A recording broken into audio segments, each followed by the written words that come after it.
What I'm about to tell everybody is not easy to talk about. In fact, I keep my voice disguised because I am not comfortable talking about this, but yeah. And as I said, brace yourself. You're not going to like what you're about to hear. Not in the slightest. Our witness, who wishes to remain anonymous until he is comfortable revealing his identity, has prolifically witnessed adultery on and off since he was about 14 years old. His insights are frightening, and the events to which he witnessed, he has only unfortunately been able to speak about it now. I think that the more frightening part about this is that somebody's going to come forward and tell detailed accounts as to what they witnessed. What's even more frightening is that time went on and everybody went about their lives and they pretended like they didn't see it or they didn't care, or this person is so ignored that they were forced to come to filmmakers and tell their story. Who knows what reputations are going to be ruined after this? What families are going to be destroyed?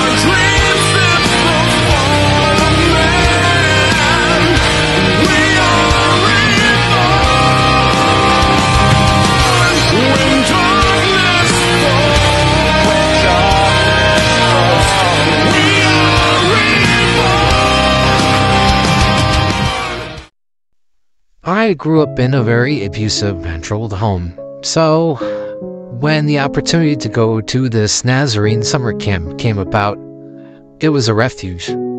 And because I was being abused at home and picked on at school, I put everybody there on a pedestal.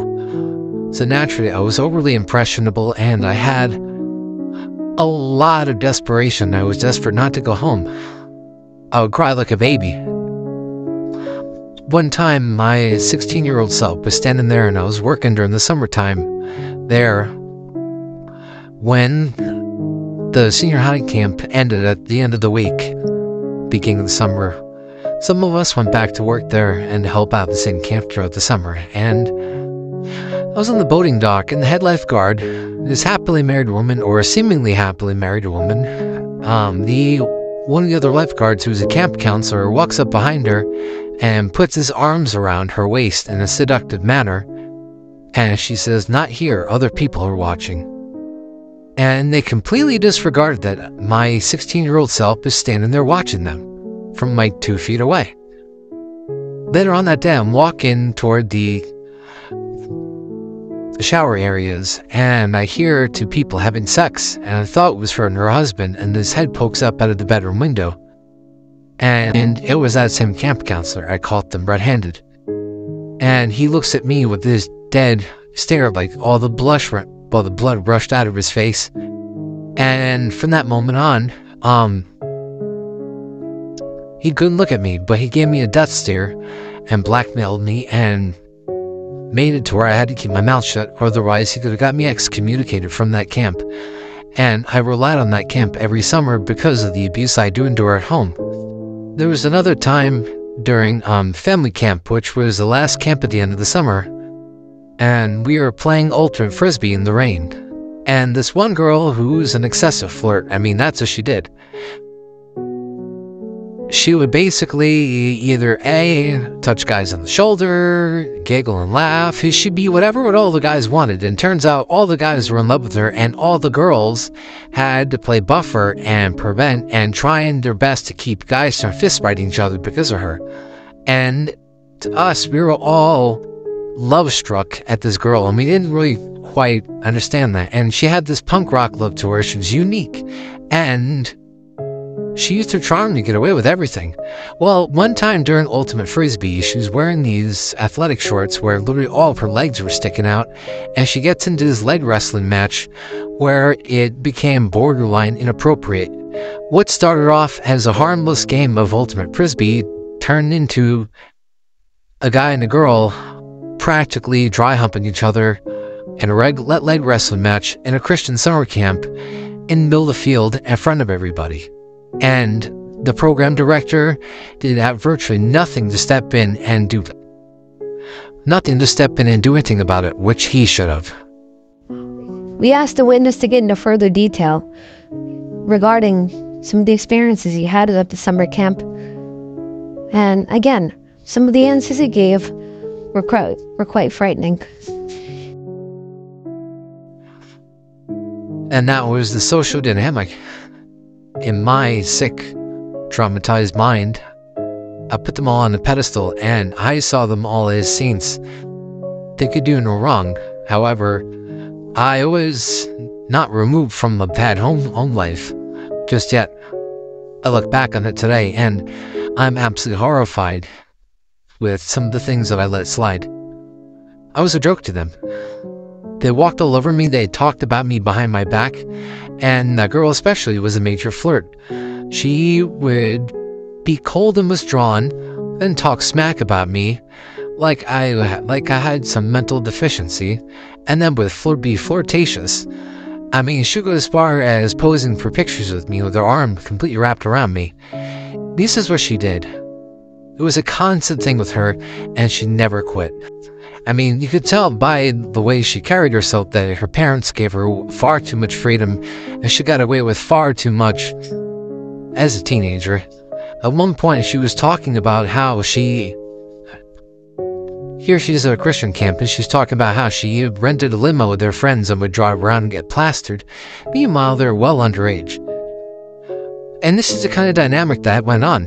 At one point, I was walking in the lounge area of the main building, which was called the White Hall, and her and this other boy who had been flirting with each other, when she wasn't busy flirting with everybody else, were making out and sucking face, and camp officials are walking by and nobody's saying anything. Nobody's doing a damn thing to stop it. And this girl is being the biggest flirt and is basically being the starting cause of a lot of jealous fistfights, boys crying. I mean, oh my gosh, it was never ending with her. And then you had me. I was a troubled kid. I was a troubled kid trying to get away from a very horrible home life. On top of that, I had to deal with the fact that I let them put these starry-eyed dreams in my head. I believed I was going to be the next Ron Luce or Easton and Curtis. I was going to be a youth evangelist. I was going to start my own youth ministry. That didn't happen. Or maybe he thought, hey, maybe I could jam with the newsboys one day. So that camp put a lot of starry-eyed dreams in my head and never once told me that none of that is going to happen. They never once sat there and gave me a reality check. They just allowed it to happen. I got caught up in the high, vamped up in the hype of it all, and on top of that, I had to witness adultery. I had to witness everybody basically being nice to me out of pity, and it was a joke. In fact, I don't know what I would say to any of those people today if I ever saw them.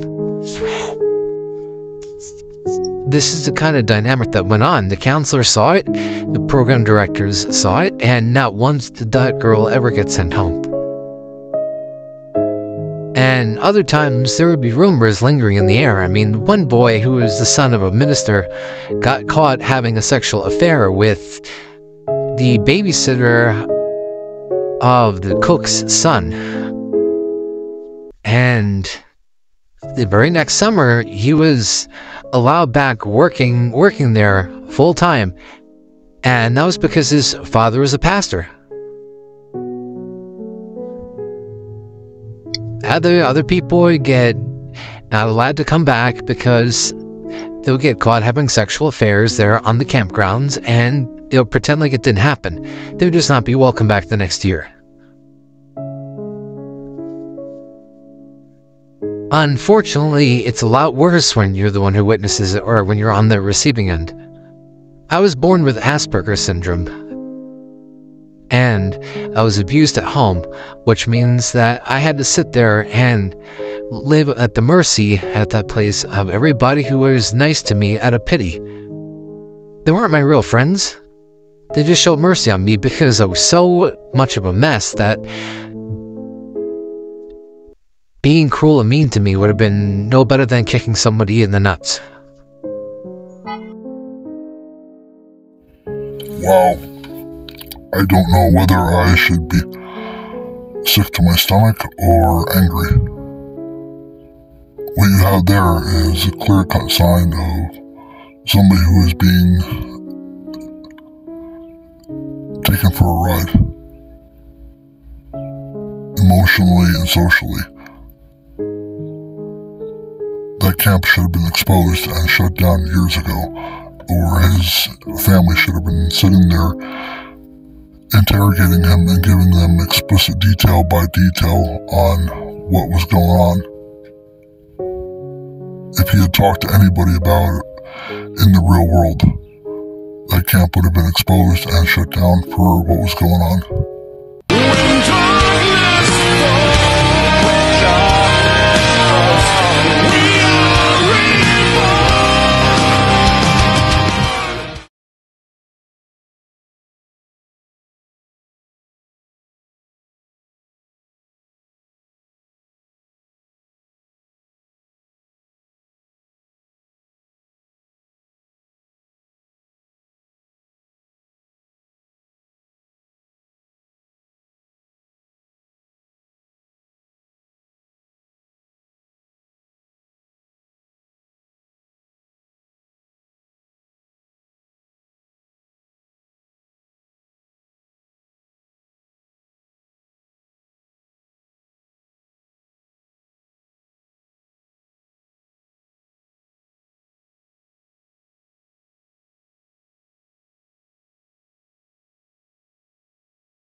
Hello.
Until now, almost nobody has been willing to come forward and speak publicly about what they witnessed in the Church of the Nazarene